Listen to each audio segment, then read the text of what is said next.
Silahkan putar ulang. Putar ulang, itu dia.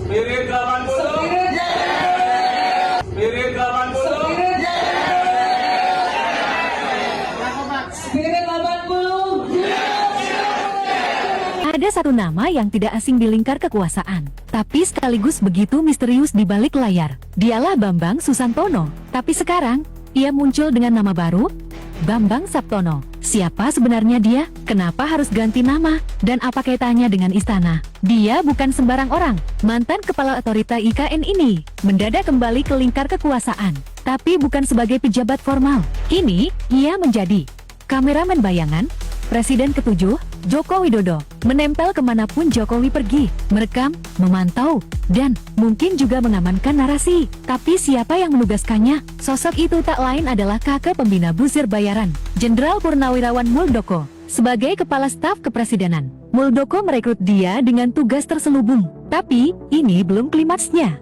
Dalam sebuah video yang beredar luas, sosok Bambang terlihat mengenakan seragam alumni UGM, lengkap dengan logo dan atribut resmi. Tersenyum di depan kamera, seolah bangga menjadi bagian dari Universitas Gadjah Mada. Tapi, tunggu dulu, dia bukan lulusan UGM. Riwayat pendidikannya jelas, S1 di Institut Teknologi Bandung, S2 dan S3 di University of California, Berkeley. So, kenapa pura-pura menjadi alumni UGM? Untuk apa? Untuk mencuri kepercayaan? Untuk menyusup ke dalam sistem yang lebih luas? Pertanyaan ini masih menggantung. Tapi satu hal pasti, nama boleh diganti, tapi jejak tak bisa disembunyikan.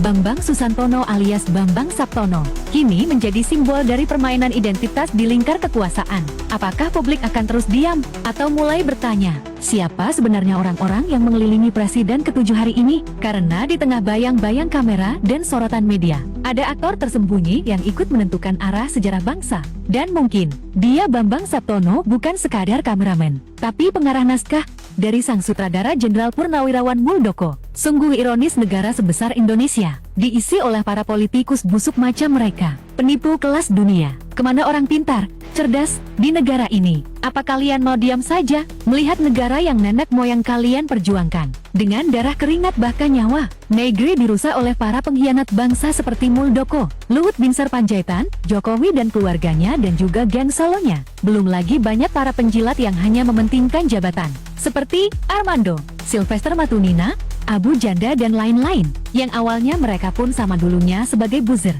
yang dipelihara oleh Muldoko untuk menjaga Jokowi, dan sekarang jabatan komisaris sudah mereka dapatkan. Seperti Bambang Susantono alias Bambang Saptono ini, dia pun mengharapkan jabatan. Bagaimana kehidupan anak cucu kita kelak, kalau kita masih terus dia melihat semua kebodohan seperti ini? Atau kita harus bergerak mengulang sejarah tahun 98, karena negara ini sudah tidak bisa diselamatkan lagi. Lebih baik kembali ke setelan pabrik.